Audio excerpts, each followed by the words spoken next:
If you've ever felt like the fast paced demands of the business world are at odds with your spiritual practice and your journey, you are going to just sink and melt into this conversation.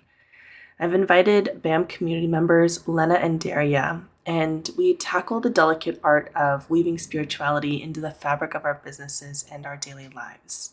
I was actually inspired to ask them to come onto the podcast because we started getting into a conversation during a coaching call about infusing spirituality into our work. And instead of coaching, I actually felt like I wanted to learn from these two wise women. So, Lena is somebody who takes a playful spin on experience design, and she has designed an app called Spirit World, which has not been released yet, but I'm really excited when it does come out because it's about infusing self care with joy. Daria, meanwhile, shares her wisdom as a spiritual embodiment mentor, guiding us through the realms of intuition and the natural rhythms of life as a means to overcome stress and embrace freedom. As we navigate modern culture's pressures, we often get caught up in the pursuit of external validation and we lose touch with our inner compass. This episode is a beacon for those feeling adrift in the sea of prescribed success formulas and societal expectations. It's a candid conversation about the transformative potential that unfolds when we guide ourselves and our clients towards self-discovery and personal sovereignty. Learn how embracing our spiritual path can lead to profound shifts in personal fulfillment and entrepreneurial success, all while staying true to our most authentic selves. Because isn't that the most important part? The narrative takes a personal turn as I share my own struggles with anxiety and the search for mindfulness in an age where technology feels really confusing. It is both a source of distraction and a vehicle for peace. This episode is a heartfelt invitation to those looking to deepen their connection with themselves and the world, offering a fresh perspective on finding balance amidst the digital noise. Join us as we explore the art of creating accessible spiritual solutions that speak to the soul and ignite a gentler, more enlightened way of living. So, a little bit about my guests. Lena Mech is a playful experience designer on a mission to make self-care more accessible and fun. She utilizes her expertise in game design, theater, and meditation, and she crafts playful rituals. Her latest endeavor is an app called Spirit World, which is a self-care app in which you take care of mythical creatures by taking care of your own well-being. Daria Drake is a spiritual embodiment mentor, and she's a somatic yoga practitioner who guides people back home to the wisdom of their body.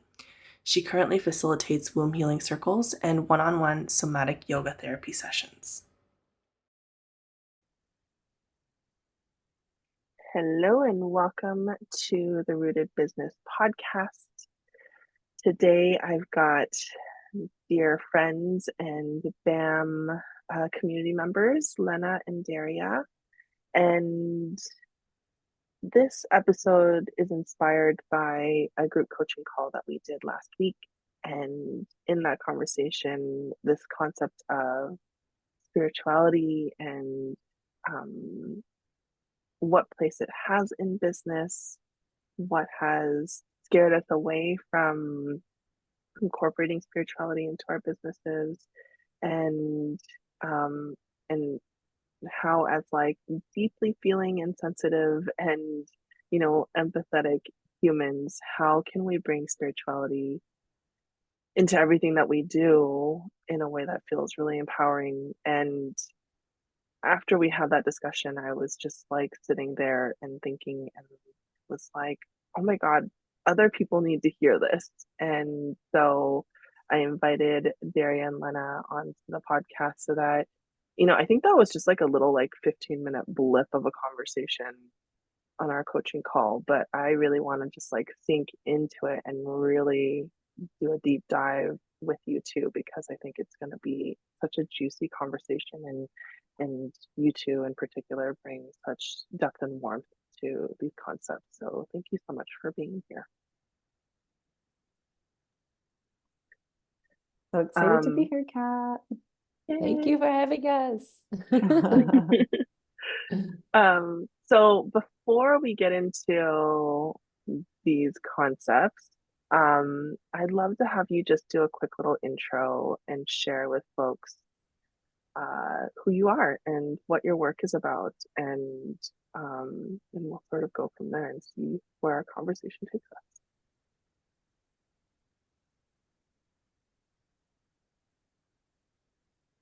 I'm Daria, and I am a spiritual embodiment mentor who claimed this title that kind of encapsulates what I do through this mentorship in BAM. I was dancing all around spirituality and have many different tools to help people get out of their thinking brain and then just dropping into their body so that we can be the feeling and intuiting creatures that we are and start like getting better and healing our bodies from pain and emotional distress and anxiety, and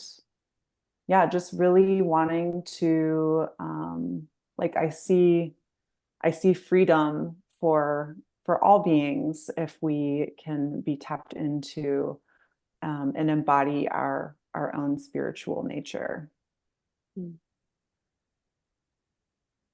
And I'm Lena. I'm a playful experience designer, and I'm on a mission to make self-care more accessible for people, because I feel like when I look around the world, so many people are stressed out and anxious and depressed, and there are so many tools out there that one can use, but it can be daunting to get into it, or it can feel a bit boring, or one feels like, okay, now I have to sit for half an hour on a cushion and meditate. And so I'm creating this app called Spirit World, in which you have bite-sized self-care techniques that are mixed with a game to have a fun experience that people are already used to. Mm. Love it. I think two pieces that I want to like put a little flag in and come back to is this idea of ritual, Lena. That feels like something that is something that you help cultivate within your game slash app. Is how can we bring back ritual? And to me, there's such deep ties to animism and spirituality when it comes to ritual. And then for Daria, I just want to name that, you said that you claimed this title through this process that we went through in BAM, but it was really just giving vocabulary to something that you've always done. Like you came in with a very extensive toolbox, and it's really just about how can we put a name to that so that you communicate that to folks. And I feel like that's what a lot of this like mushy space that spirituality feels like sometimes to me is like I feel this all the time walking on my property, going for walks in the woods, hanging out with my horses. And the struggle is how do I put language to it in such a way that it makes sense to other people and I can find community and connection with other people. And so like I'm hoping that that's what part of our conversation is going to be about is really putting language so that we can bring this as a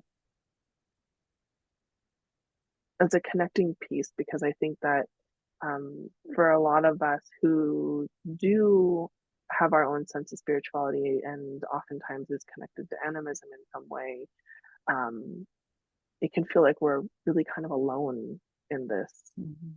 And so, yeah, I just want to like name those two pieces, and I'm sure this concept of ritual is gonna weave its way through, because how can it not?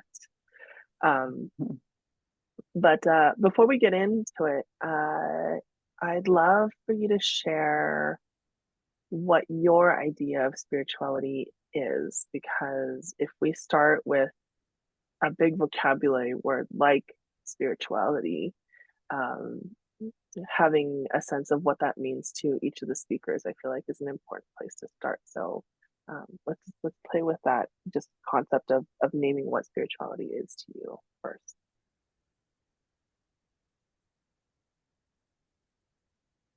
Um, yeah, when I think of spirituality, I think of my own journey through it, where in the beginning, when I started on this spiritual journey, I felt like spirituality is about what is outside of myself and about the spirit and God or goddess or universe.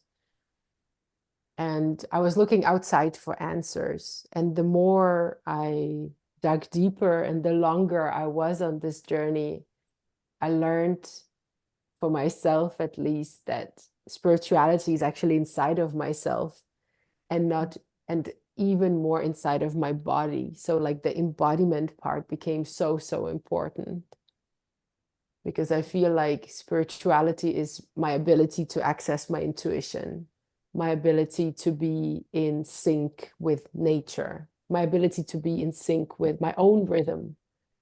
Um, my ability also to see what needs to be done in my business in a very centered way, instead of, again, looking to the outside world to see what I'm supposed to do, coming back to myself and listening in and then acting from there.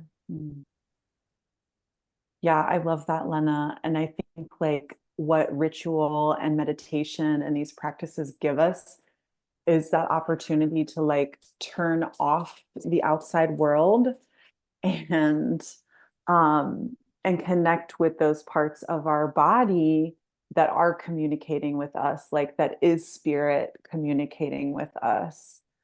So for me, spirituality is definitely about being connected to nature and the elements, our cycles and seasons, and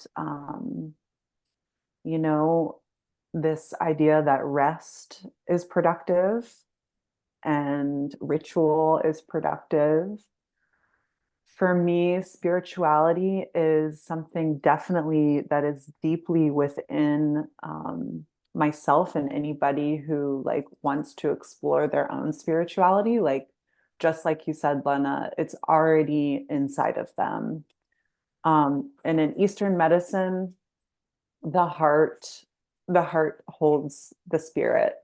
And so, like, my practice is so much about using the wisdom of the heart as like a compass, or like is our map, and then like the body is the compass that's kind of like pointing us in the direction through like our sensing and our feeling, but the map is already inside of us.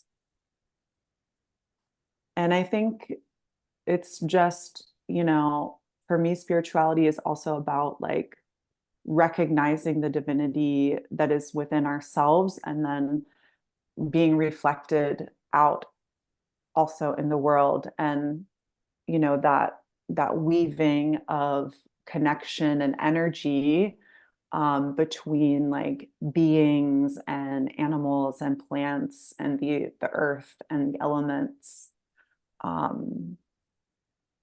Yeah, and like probably so many people, this idea of spirituality just got so distorted from our life experiences, which was a huge turnoff, and definitely was like a friction point in me wanting to say like I am here for the will of my spirit. And I'm here to like talk about spirituality and be in my practice and share that with people because of like the distortion that my previous life experiences created inside of me.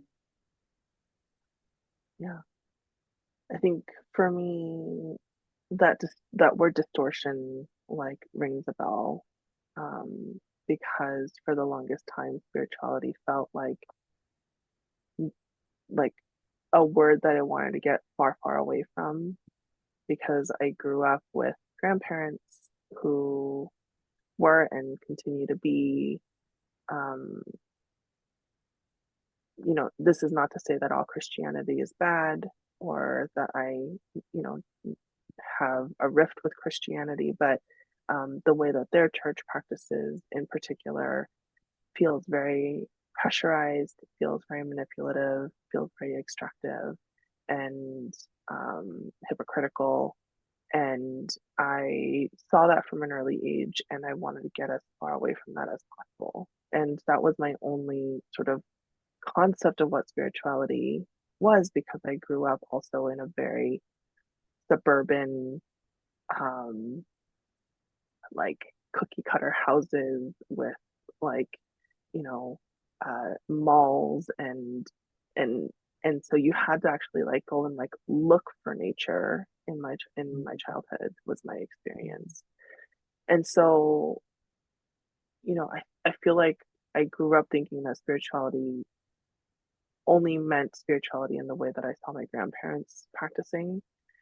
And so when I had, spirituality breakdown, breakthrough, however you want to call it, in my early 30s, um, it really was this return back to, as you were saying, Lena, this like who you always were, this concept of being able to go back to like what is within and you have all the answers within and to me like that is what true spirituality is. It's like it feels subtractive. We don't have to look to any sort of higher authority, whether that be a god or whether that be somebody who's higher up than you in the church.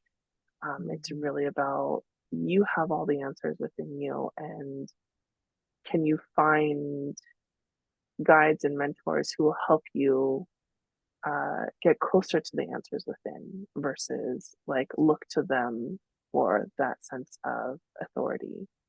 Um, so yeah, that is, Mm-hmm. you know, that's where I feel like a lot of, um, and I think a lot of us carry spirituality wounds, if it feels appropriate to call it that. Um, so yeah. I would say 100% spirituality wounds. Like when you witness hypocrisy in spirituality, like that is definitely a wound because you took something that is like my birthright and you Mm, you manipulated me with it, mhm, basically. mhm, I mean, I definitely experienced like that hypocrisy and the hierarchical like you know, you shouldn't be doing that and you need to stop doing that and mhm, meet these requirements or whatever so that you can be a part of this church. And yeah, there's like that inner friction where like it just doesn't, and as a child like we see it so clearly and feel it so clearly, like that friction between like what is true for us and like what we're being told, and we're like, this is not mhm, matching up. mhm, mhm. That's what I experienced. Yeah, yeah. Yeah, for me, I'm wondering also like where does it come from that we look for answers outside? Because it reminded me so much when I just started on the spiritual journey and I have these amazing teachers in Denmark. Um, every time I asked a question, they were like directing it back at me and they were like, and what do you think? And I was so annoyed. I was like, can you just give me an answer? Like I just want to know what to believe, basically. Yeah. And Mhm. so I think there is something in us ingrained and definitely from school where, like there is one right answer and you just Mm, have to remember it. But it mhm. might go even further down the Yeah. line, right? But there is something interesting there that like we want that. We want somebody to take basically to take responsibility for us. I think there's a Yeah. lot there as well of Yeah. like, how can I take away responsibility for my decisions, for my health, for my wealth, for my happiness, and put it on somebody else? Because Yeah. then it's safe. Like Yeah. it's something that I don't have to put myself at risk of failure to try something. Mm-hmm. Yeah. I think that that has to do, like, oh my gosh, this idea of like you have the answers within versus like you have to look outside for answers. Like that ripples through so many ways of being. I'm struggling to find the name of this book, but I'm in the middle of reading a book right now. I just started it, and he talks about uh, putting ourselves through challenges as a way to like tap into, he doesn't call it spirituality, but I think that he's talking about one and the same because he's talking about connection with nature and connection with self and connection with, your broader community. And there's a whole chapter about like rites of passage that a lot of um, sort of traditional cultures put their children through. And like, it's not like you just plop that kid out in the middle of the wilderness and be like, okay, go figure your stuff out. It's like the preparation of raising a child is to have them be ready to look within for their answers so that when you do, like the Aboriginal communities in Australia, when you send your kid out for a walkabout and they're 12 or 13-ish, you know, they already know that they have all the tools within them and they don't have to look outside um, to somebody who's older to like fix that problem or take responsibility for them. And I think that that is something that is really, really missing in our modern culture is when we take away this concept of you have all the answers within, we also take away like sovereignty and autonomy and the ability for us to take, like you were saying, Lena, like responsibility for our own life in a way that feels empowering. Um, I'm going to look up the name of this book. So one of you guys take over for a second. Yeah. Yeah, it's like, and this is very much related to, doing business and doing our practice out in the world. It's like we've been traumatized, all of us, in some kind of a way. And to have a business for yourself, like you have to have a sense of sovereignty and also like interbeing. I wouldn't be able to get where I am without the support of like the community. And what I'm thinking of in particular is like, the authority over that had me looking outside of my internal compass for somebody who was going to take responsibility and save me and help me turn my practice into something that was going to provide money for me. And it doesn't, I have learned it doesn't work like that. Like we can't just take somebody else's template or what worked for them and apply it to our own unique codes and expect it to like not get contorted again. Yeah. Yeah. It's the name of the book before I, lose, Yeah. lose it. It's called The Comfort Crisis by Michael Mm. Easter. I'm just a couple chapters in, but it's quite good so far. Um, but that's one of my biggest pet peeves in particularly the online marketing coaching world is this idea of like, hey, if you just download my template, hey, if you just look to me as the authority, these are all the reasons why I'm going to propel you to a six-figure income versus, hey, like this is going to be a long and hard road if you want to build a business that's sustainable and you have all the answers within you. I'm here to ask questions to make sure that like it always gets directed back towards you. But it's really about like having a conversation between you and the unique spirit of your business, you know? And so, you know, I get a lot of clients who come in having taken a lot of those courses and those programs, myself included, and feeling like, but there's something off about this, you know, there's something that doesn't feel right about this. Um, I'm thinking about a client in particular, Lori, who, when she first came to me, she was just coming off of a different program who told her, hey, like, you know, if you want to make money, the place where you need to go is like marketing to C-level, you know, CEOs and corporate women because they're in pain and they have the money to be able to pay you. And yeah, the face that Daria is making right now is pretty much the face that like, and, you know, it feels like really extractive, right? And what we came up with after working through this in BAM is she really wants to do like ancestral medicine work, you know, and it doesn't really matter, you know, the job title that you have. It's really about, hey, like, are you curious about your ancestry? And you don't need to know the exact people in your ancestry to be able to do ancestor work.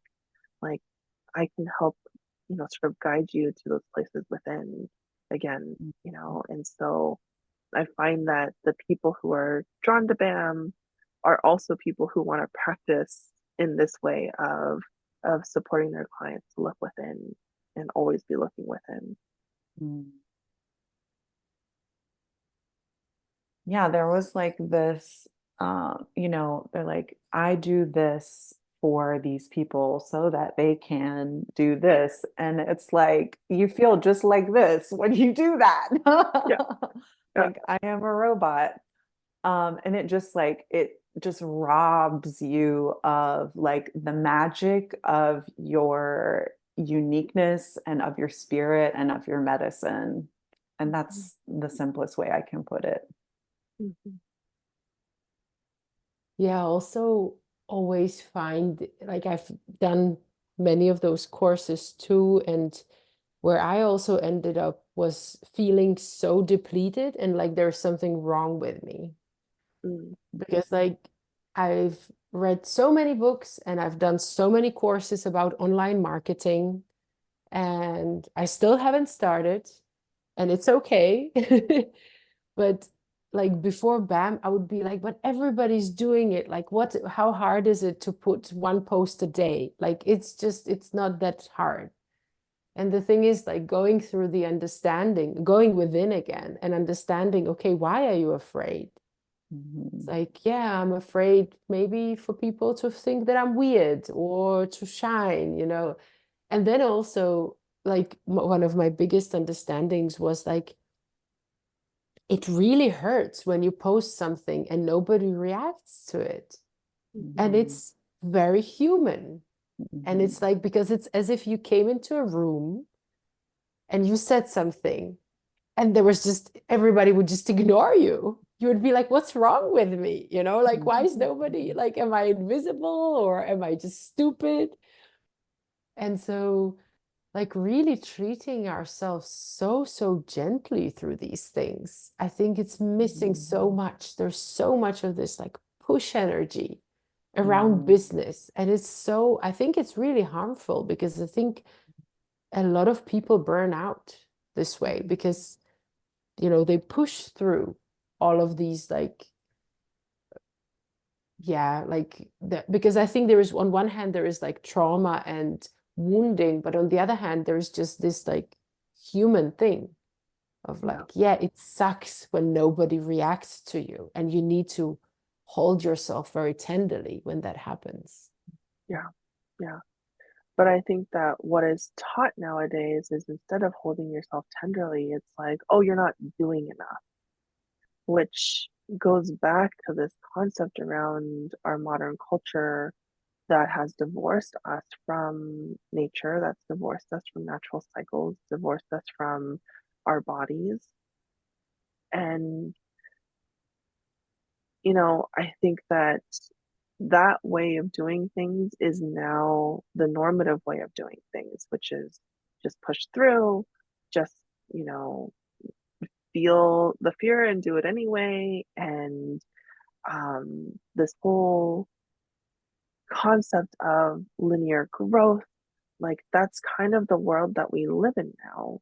But what we forget is that's not the world that has existed through the majority of human history. Mhm. Um, from our conversation last week, Lena, you recommended this podcast called The Emerald.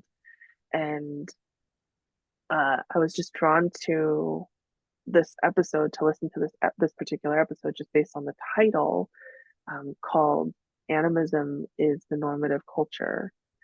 And one of the concepts that he talks about, because it's so easy to feel like, oh, I'm alone in this spiritual journey all by myself, and I'm the weirdo, and I there must be something wrong with me because I can't seem to like find my people.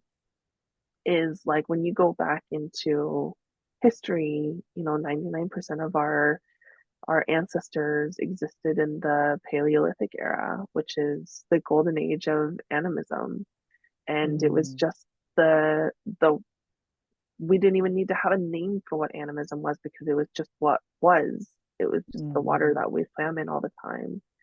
And he gave this really, really beautiful example, um, that really helped sort of contextualize things for me, because you can say like, oh yeah, like I get it, 99% of my ancestors, cool. Um, but I guess in 2020 there was a comet called the Neowise comet that we could see from Earth for the first time in 6,800 years. And um, that means that the Neowise comet has, shown up for us to see on Earth 50 times since humans have existed on Earth.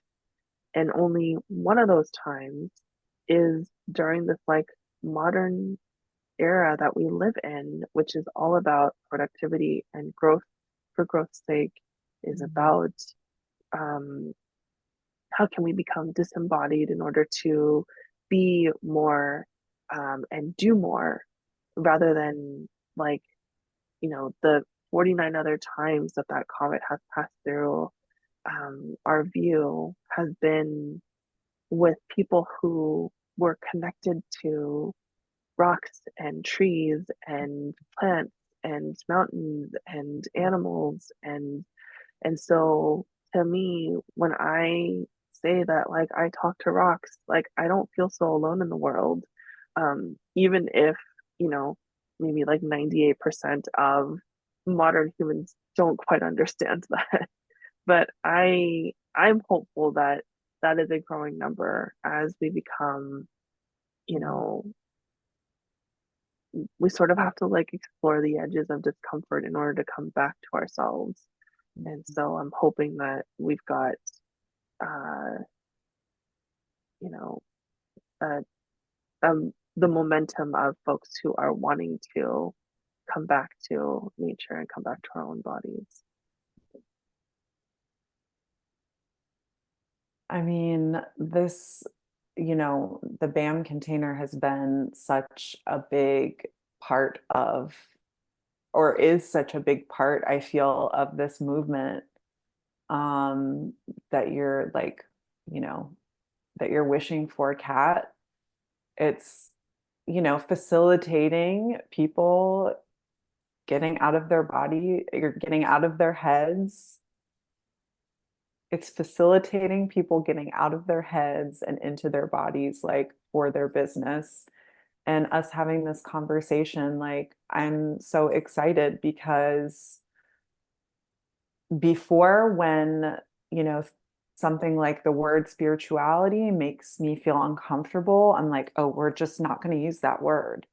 And if I like just kept eliminating things that people don't understand or that our world has contorted, then like we're not talking about anything of substance anymore.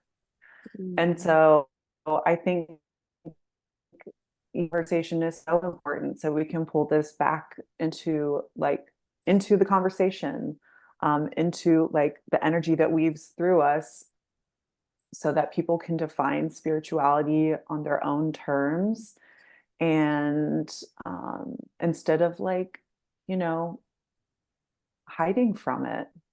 Mm-hmm. Mm-hmm. Absolutely. Yeah, it's sorry, I just lost the thread. Yeah, it's interesting with spirituality and like being it becoming a bad word, basically, like for many different reasons. And also the ostracizing people that are talking to rocks, um, or like making fun of them. And what I realized, I also listened to this podcast episode about animism. What really broke my heart when I listened to it was that we, in the modern society, we somehow decided that spirituality doesn't exist anymore, and that intuition is something like it's just not really useful, and we set it aside. And what really breaks my heart is that we still are intuitive, we still are spiritual, like that just doesn't go anywhere. But the sad story is that we don't have the tools to access it. You know, Mm-hmm. nobody teaches us that. And then we're walking around half people, or maybe even less than half, because we just live in our heads. Mhm. And we're like, oh, but why does everything feel so out of place? Why am I so anxious constantly? Why am I so depressed? Mhm. And it's just really, really, it's really sad. Mm-hmm. Mm-hmm. Yeah. I just read that Silicon Valley declared loneliness as a health crisis like this week. Mm. And to me, it's like, yeah, of course. Um, like that is, I have some corporate clients, and that is the land of doing versus being, of performing versus allowing, of always being on screens instead of being out in nature. And so, like, even though Silicon Valley is like surrounded by beautiful nature, like, people are not accessing it because spirituality and nature and animism no longer has value in that world. And so, like I read that. I haven't had a chance to like actually do any reading about it, but it was just like a headline that popped up um Mhm. on my Instagram feed yesterday, and it's like, yeah, it was like an of course, like this is what happens when we uh, don't give ourselves the opportunities to like actually sink into who we always were, and Mhm. start to look outside of ourselves, which is, one of the reasons why I find your work so fascinating, Lena, is like, instead of like, my inclination is to just like fight and be like, people just get off your phones, you know. And I love how you're like, okay, so like the thing that we have to accept is that like phones are here to stay. um Mhm. and so instead of fighting that, like, Mhm. can I bring in spirituality, and can I bring in connection to self through this thing that we can't avoid, you know? Mhm. And so I find your work completely fascinating in that way. Yeah, I find like I think as a designer, but also, sorry. Yeah, I think I have an archetype of a translator inside of me, very like strongly present. And so I've always been fascinated with spirituality and finding different ways. How can I bring them to people? Like before I was doing theater for some time and then like physical games and now it's a mobile game. And the thing is, I I always had this feeling of like I would love to meet people where they are, Mm-hmm. and because um there is no way to force people to do anything. Like they will just push back. And I just really hope that I can create something that can like ease the pain a little bit because I felt it too. I lived with anxiety for most of my life.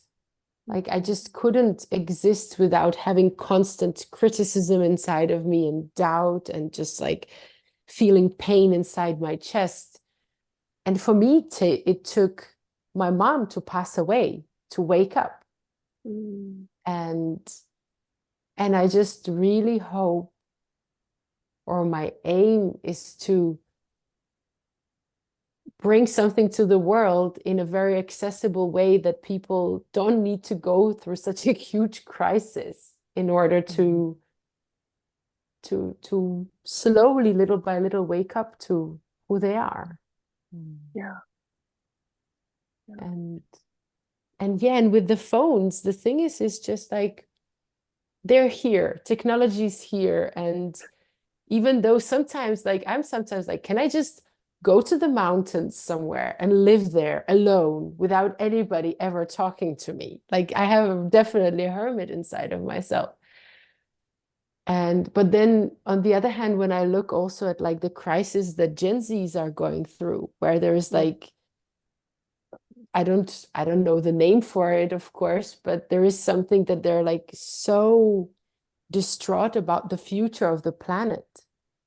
And that's again, that something is like you're looking outside, but like what is inside of you? And so my mission is to like, okay, we have this phone that you constantly use when you're, especially when you're stressed out or bored or anxious. Can I create something that is actually of value to you and can bring you to peace instead of more agitation through, I don't know, social media, for example? Yeah. Yeah. And I think that it's I would say it's a relatively new concept to bring mindfulness into, a technology, but there's a wave of products out there that are coming through. Like you were showing me like a sleep app where one of the activities was, you know, coloring. It was like a coloring book, like a 3D coloring book, to help you sort of wind down. And I've used like a meditation app before, and a lot of us are really familiar with Calm. And I think that a lot of other people are starting to look at technology and being like, okay, so like technology is here to stay, and can we, you know, harness the good of it instead of looking to it as like another way to extract from people. Can we help people get back into themselves? And I feel like that's a really important uh, piece moving forward. Is like, as much as I want to fight technology and be like, people need to get off their phones, um, like the generations that come after us, I think we're all millennial age. Um, they've never lived in a world where these products didn't exist, and so for us to say, we got to get rid of these things in such an extreme way would actually not be helpful for them. And so I love that you're doing this work of like meeting people where you're at, as you were saying, we've got to meet them where they're at. If this is the thing that they are going to spend X amount of time on every day, can a certain percentage of that be to help bring them into regulation? Mm-hmm. Mm-hmm. Mhm. Yeah, there was something you said, Kat, and then Lena said, and you were talking about like rites of passage and how like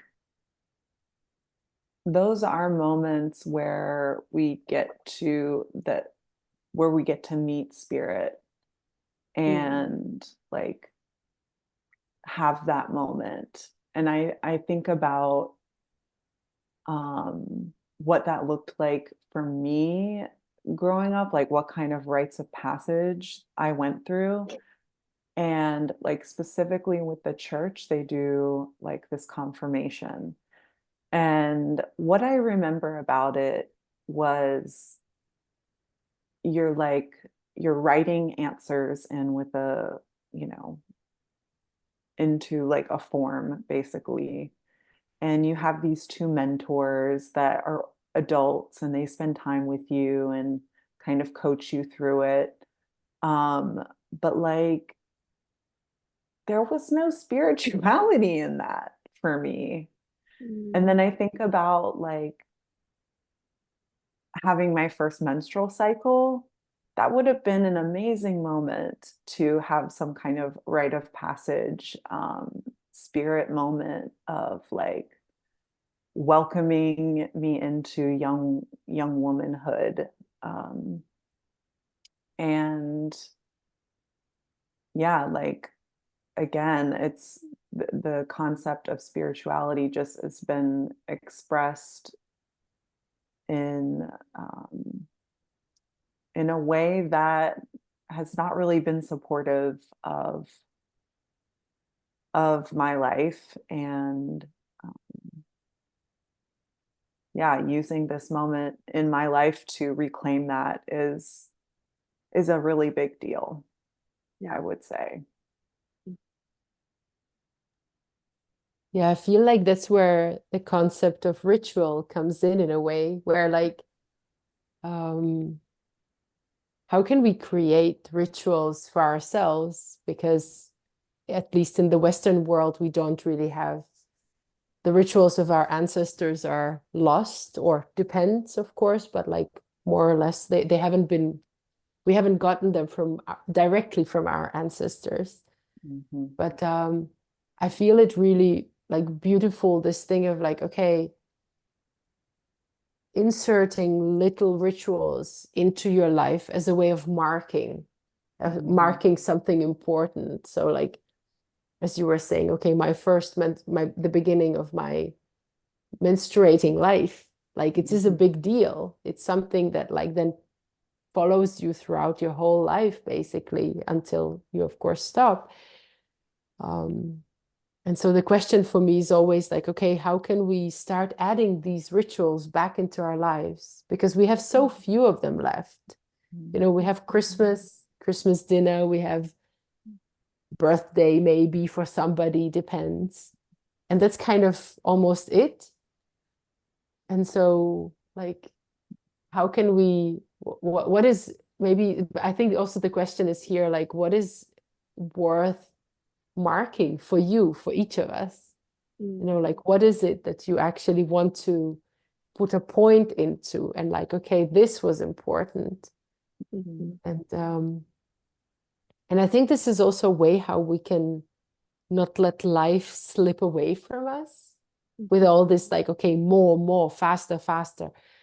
Um, and it's like, what is the end of it? I remember there was some kind of quote I read at some point where it was like, where are you running to? The end goal is death. You know, so like, what's, you know, like, are you really rushing towards that? Yeah. Yeah. Um, and so, like, finding the ways of what is important. Like for me, for example, it became important to have a ritual every single morning and like drinking my cacao and welcoming the day, because it brings this slowness to it, and it brings this like, okay, what do I feel today? How do I feel today? What is my rhythm? How do I want to step into the day? Yeah. Like Go ahead. groundedness. Yeah, like, and just to your point, Lena, like not even just these high moments. Like, yeah, we can have ritual, like special ritual for these high moments, but even our daily ritual, because I can tell you every single day, if I don't do some practice to get in my body, then my energy like just wants to be in my head. And then I can end up scrolling or just kind of piddling the day away because I haven't like rooted myself. Mhm. Mhm. Yeah. Yeah. I feel the need to differentiate, like I too have an inner translator, Lena. Differentiate between ritual and rites of passage, because what I'm hearing, and I don't think I've ever had to like really differentiate this before, but like what I'm hearing is like ritual brings a sense of connection, whether it's to yourself or like in the case of, you know, coming into menstruation, connecting yourself to, you know, what other women who have also menstruated, you know. Um, but I think rites of passage needs to have significant challenge with a fairly high chance of failing. Um, I think about my business as being a rite of passage. You know, there's a pretty high chance that like businesses, the way that we're running them, might not work out or might not work out in the way that you envision it in your head. And so, can you believe in something so strongly that even in the face of it potentially not working out, you still pour your heart and your energy and your love into it, and the effort is enough? You know, I think about the rites of passage that, you know, traditional cultures will put their kids through similar, right? Like there's a there's a higher than like normal uh chances that that kid might not come back, you know. I also, you know, in this book that I'm reading, one of the things that one of the stories that he highlights is there's uh a doctor who runs a program in Santa Barbara. He runs it for professional athletes, and he specifically, you know, has all this technology to help them like really understand, you know, different body patterns and movements and how they can improve, you know, performance for professional athletes. But his like passion project, this doctor's passion project, is twice a year he puts on what he calls a Misogi challenge. And it is like a physical challenge that they're potentially not going to be able to do as professional athletes. And so one of the things that he, like one example is a 25-mile paddle boarding challenge from, you know, I think it was from the coast of Santa Barbara to like one of the islands. And, you know, the particular day that they set out to do this, there was like a lot of wind and like everyone was falling into the water. And so it becomes this challenge of like, hey, instead of like looking like I need to get there in 20 miles, it was, can I have like one perfect stroke in this moment? Like like one foot in front of the other. And one of the basketball players said that he used it as like a concept that he like came back to during a playoff game, is like, you know, people would be talking to him about like, okay, so like we would need to win this game. He was like, no, I just need to like have one perfect stroke, one step at a time. And I think that that's what like rites of passages do for us, is like when we have something that, seems like a fairly big, impossible goal, and we might fail at it, like what can we still gain from those lessons? You know, um, it made me think of my at the time he was my boyfriend, but he's now my husband. I remember one time he just like on a whim decided he was like, I'm gonna walk 100 miles in a day. He was like, I really want to do this. And, at the time he was, more fit than he is now, but like not like what you would think of as like an ultra marathoner at all. Like he's like a big burly guy who carries a lot of weight. And um and I think he got to like 14 or 15 miles. So like he didn't reach the goal, but in that process of doing that challenge, like he was able to come away with lessons around, hey, like I actually went further than I thought I would. He was like, I wanted to do 100 miles, but like I didn't know if I could do 3 or 4 miles even.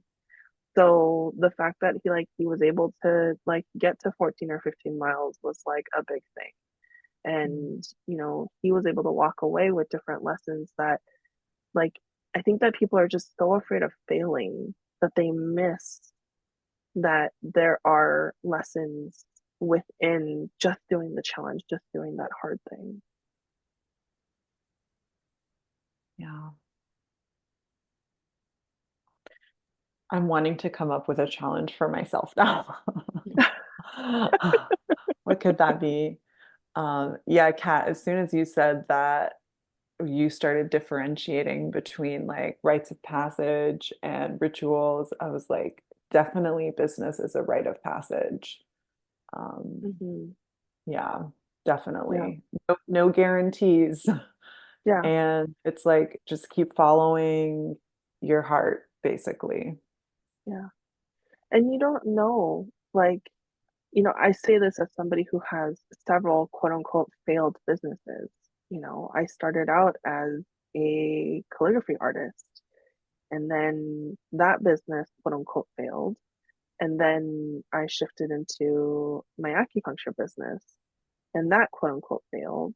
And then I was a relationship coach, and that quote unquote failed. And now, like, I'm a business coach, but like everything that I learned from the calligraphy business to the acupuncture business to the relationship coaching business, like, it flows through my work now. And Mhm. so, like, you know, we're collecting lessons all along the way, and we don't know what the end goal is. I honestly don't know if this is going to be the thing that I do for the rest of my life. Mhm. And um and this business may also quote unquote fail, but for sure, like it will have been worth doing, Mhm. regardless of whether it's going to sort of be a success in the way that like other people would define success, which is like it lasts for 30 years. I Mhm. don't know. It reminds me of we talked once with my it reminds me when we once talked with my partner, and he was saying of like, oh, I'm above 40 and what have I done? Like some people who are my age, I don't know, they're making so much money, they have a Tesla and they have a house and so on and so forth. And and I was telling him like, yeah, okay, that's fine, but like you had all these businesses that, as you say, like quote unquote fail, but what have you been like, have you been doing what you really wanted to do the whole time? And his Mhm. answer was yes. And I feel like that's also one part of it. Like I, for example, I had a business that it kind of failed, but then I also sold it, which was in the end, it was a huge success actually. But um, I've been struggling for so long, and I've had like almost no money and like really living from paycheck to paycheck. but I was living my life. Like I could take a free day whenever I wanted, or like I could go out for a walk and just be in nature if I wanted to. So there is always these things of like, I think the question is more like, are you doing what you really want to do? And then, yeah, and then of course the challenges come. But I think that's also what the rites of passage can teach us. Like I was once on it wasn't exactly a vision quest, but it was inspired by a vision quest where we were alone in the woods, um, spending, I think, a week in total.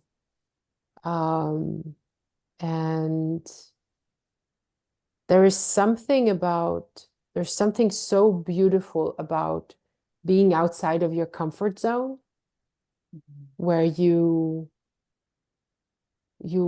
first of all you really learn how incredibly strong you are. It's like unbelievable.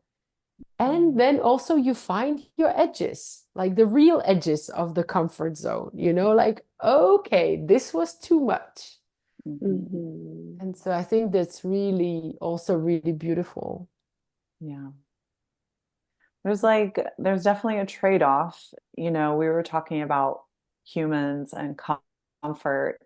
It's like, are we choosing the comfortable life where we have somebody who's in authority, they give us a paycheck, and we get to drive a nice Tesla, and maybe we can drive, a nice Tesla when we have our business, but the journey of becoming, I think I mentioned this before, or we talked about this before, of it not really being about the destination, but it is like the challenges that you meet every single day and how you move through them on your quest to like follow the will of your heart and like be in integrity with your spirit, and your purpose.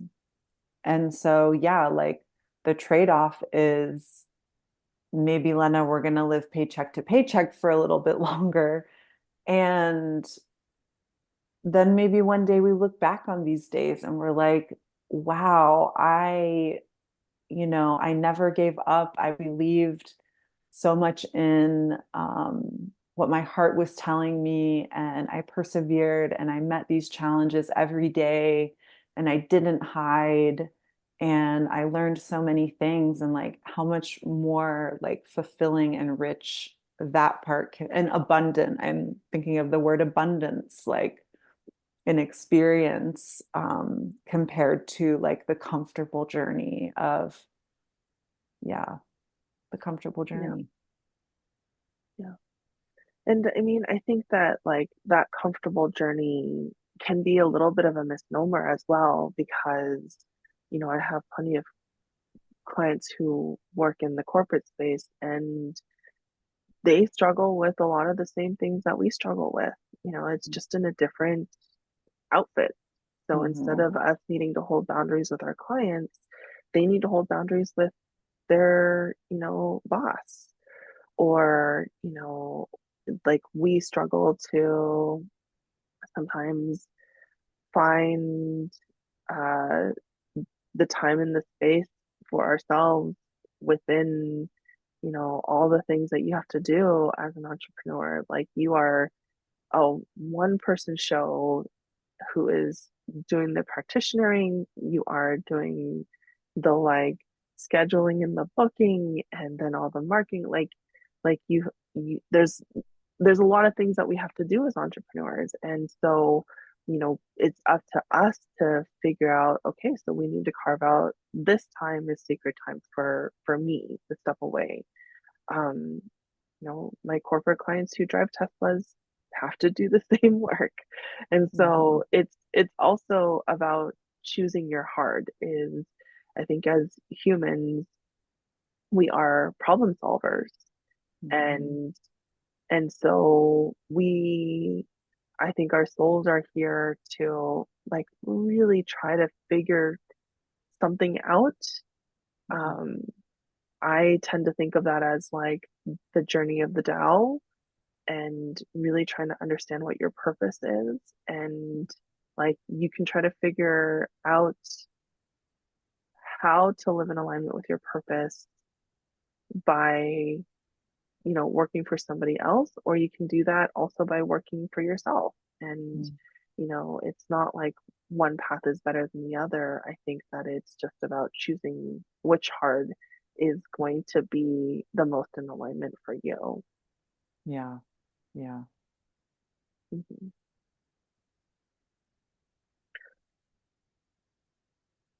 I'm curious. I feel like we've talked a lot about like rites of passage. Um, but what kind of rituals do you do for your personal life and for your business life, or is there not a differentiation between the two for you?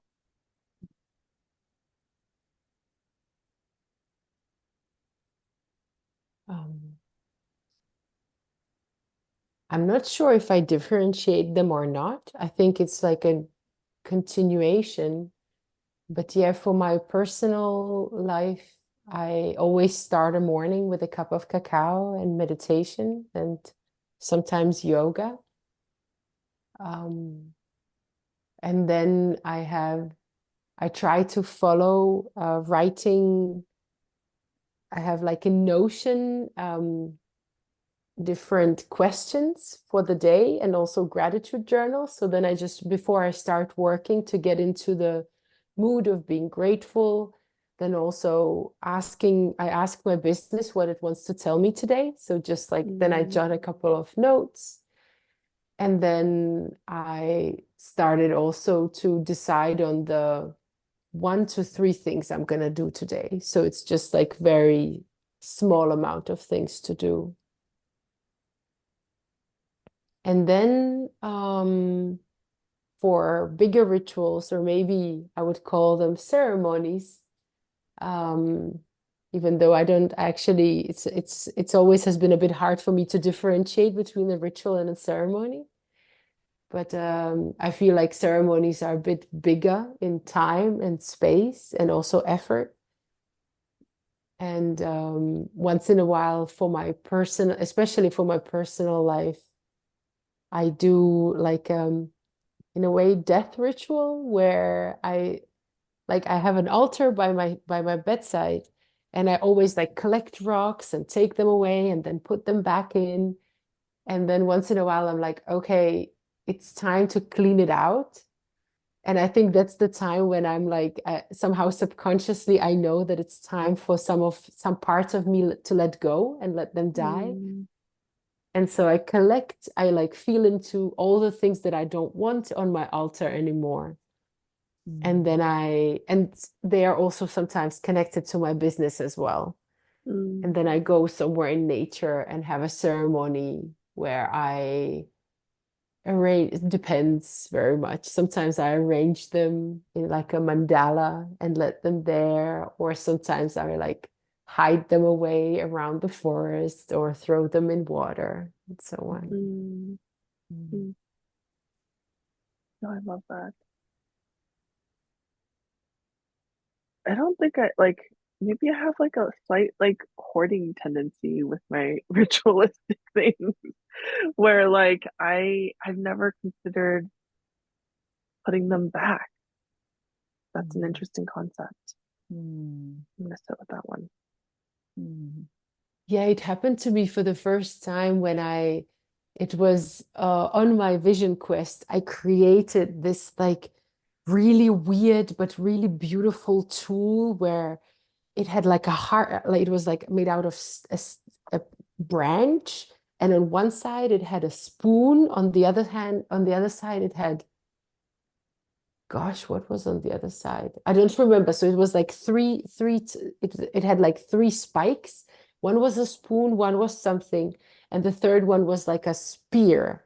And in the middle was a heart. And I was like, this is my tool for like healing, nurturing, and killing what needs to die. And I was like really proud of it, and I was really attached to it because I carved it out myself with like a knife over many, many days. And then one day at somewhere, I was at some kind of cacao ceremony or something, I think, and I stepped on it and it broke. And it was like, and I was like so upset. But then it just came to me. It's like, yes, sometimes you need like you need to let go of some of the tools. Mm, It's time for it to go. And so from then on, I think I started to be like, oh, okay, this doesn't feel alive anymore for me. I think it's mm, time to say goodbye. mm. I love it. What about you, Daria?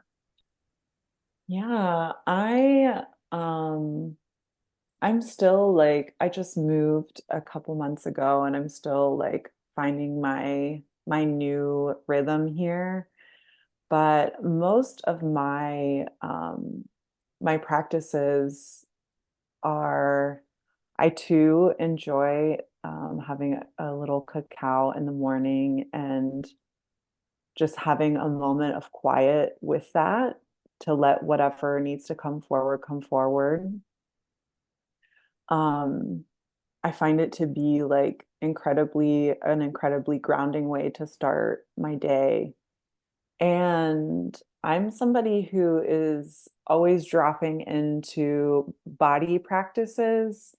And then, like, from those, I may do a meditation, and there's always a journal kicking around with like lots of different colored pens and sparkly pens and neon pens. Um, and so my like body practice is I might put on like 2 or 3 songs and just move, and sometimes that turns into like shaking and just like bucking around basically in my studio. Um, and then like when I get quiet, because a lot of times there's like a lot of buildup in our bodies, and so like that movement just helps move the energy up and out and through. Um, and then so like there's like the still waters that come after that where I can hear my heart speaking, and then I keep the journal there. So like anything that comes up, it just goes in the journal or my notebook. I have a shelf of just notebooks. Um, and yeah, Kat, you asked if there's a differentiation between like personal and business. And for me, as like a spiritual embodiment mentor, it's all the same, because I want my life to be a reflection of spirit, which is like the work that I'm here to do in the world, help others like, yeah, and myself like reflect spirit out into the world and like bring our spirituality into our everyday lives. And so I know like if I need a certain practice, it's serving me personally, then it's also serving my business. Because for me to override the personal, like that personal need in order to like do my business or my work, that's just like I'm not in integrity there. And whatever comes out of me, like it's not quite, it's just not quite the same. I Yeah. mean, I think there's still truth there, and there's still like, there is still that direct transmission, but like, I have a part-time job and like I can open up my laptop and do a few things, the part-time job, but like what comes out of me then and there compared to when I'm like in my body and moving and meditating and um, whatever else, then like it just looks completely different because Yeah. like the direct connection is like much more palpable Yeah. in that way. Yeah. I have a yoga practice. I work with mantra and sound healing and singing, and as Kat mentioned, I there's like a whole toolkit, and I definitely just intuit like what I need in every moment. and give it to myself. Yeah.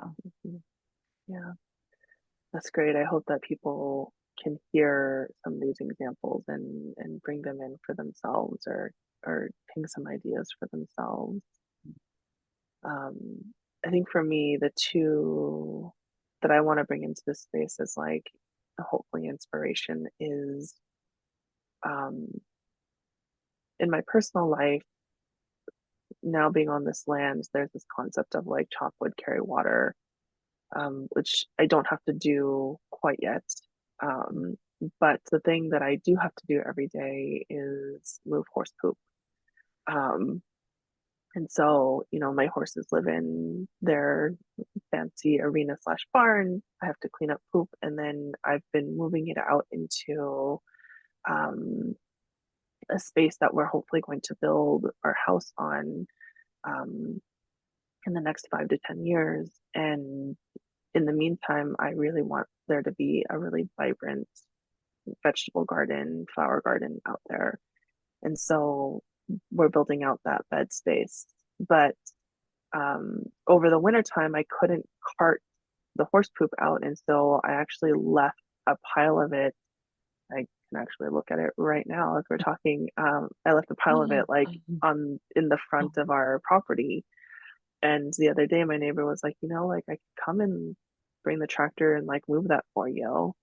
And I had this like moment of like, no, but my ritual is to like move poop out like with a wagon, you know, with a little hand wagon. And so there's something about like not taking the convenient road all the time if it helps you be in your body. Um, it's something that, Andre, who's my business partner, but he was also my ex romantic partner, um, like he, when he makes a meal, it is like a full day situation where he has to like grind the spices in a mortar and pestle, even though we have like an electric grinder, like it's like there's something about doing things with your hands in the ways that like we've always done them without the technology that I feel like it feels really connecting, at least for me personally. I think that folks who sort of follow my work and understand what I mean when I say like I'm a woody type person, like I think woody type people need to like move things with their hands and with their bodies. And that can be a ritual to bring in. And a business ritual that I do now is I think that I grew up only having these like big moments celebrated. So like if I got a good grade on a, report card, or if I passed some sort of test, or, these sort of like externalized ways of like um bringing in celebration and like marking that moment. And so something I've been doing with my husband is like celebrating the small things, like, the more internal things, like, hey, like I held a boundary with a client and it was really hard, and I really um like that's not something that I would necessarily be like that deserves a gold star, but I feel like the internal work that it took to like have that hard conversation with somebody, um I think that those moments also need to be celebrated. And so that's why I have the celebrations channel in our like band Slack group, is because I want to be able to celebrate not just the like tangible, hey, I launched, or hey, I signed a client, but also the more intangible things of like, I followed my creativity, and I like I think I have the start of an offering, you know, and being able to celebrate those little moments before they're ready to share with the world, because that like first step is like a really really brave moment. So those are the two rituals that I think I want to just like share in this space, and hope that, you know um folks who are listening can take what they wish, and using the wisdom that Lena brought in is like release what doesn't work for Mm. you. Um, so yeah. Well, my dears, um, I feel like that was a really lovely way to start my morning anyway. I love talking to the two of you, Definitely. and yeah. Yeah, thank you so much. Mm, Also, I have so many like prickling thoughts about other things that Yeah. I'm yeah, like, can't wait to think about. It just sparked so many ideas in my head and so many thoughts. that's wonderful. Yeah, definitely ideas for my own practices. And yeah, Yeah, we could probably talk for another hour at oh, least. for sure. Yeah, yeah. And after reading this book, I feel really sort of like compelled to come up with some sort of like rite of passage, like physical challenge type of a thing. Um, I don't know what it is yet, but Yeah. I'll keep y'all updated on that. I think I need that too, Kat. Like my tendency is to fall into like very yin and almost immobilize. And so my practice is always like, no, I gotta be strong in my body. And like Mm. definitely some kind of a challenge I think would help get me there. So I'm gonna be thinking about one too. Yeah, yeah. Maybe I need to do like a yearly BAM um, physical challenge where we do something on my land, and it's like, You hey, get we might fail at mobilized. this and it's okay. Yeah. Horse poop Yeah, is ritual. yeah. Horse poop is ritual for sure. Beautiful. Yeah. Alrighty, my dears. Um, have a wonderful rest of your day. Thank you so much for being here. Um, before we log off, I would love for you to drop in with how people can find you. You can find me on my Instagram. Oh my gosh, Ruby. Sorry. You can find me on my Instagram. My handle is alifealigned.co. Yeah, and you can find me on Instagram too, and the handle is into.spirit.world. And Ruby always seems to know when like calls are pretty much over, so she came Yeah. over here to say hello. Hi, Ruby. What's your Beautiful. Instagram, Ruby? Ooh. Ah, Well, my dears, thank you again. Lena, thank did you have something to say? I just wanted to ask, how was that book called again? I forgot. Oh, it is. Gosh, it's not the catchiest title, hey? Like Yeah, something Comfort with Crisis. comfort crisis. Okay, Yeah, thank you. and it's the author is Michael Easter. Yeah, perfect. Embrace discomfort to reclaim your wild, happy, healthy self. Hmm, Mhm. Yeah. nice. Okay. Love that. Thank you. Of course. We'll chat soon. Yes. Bye. Bye. Take Bye. care.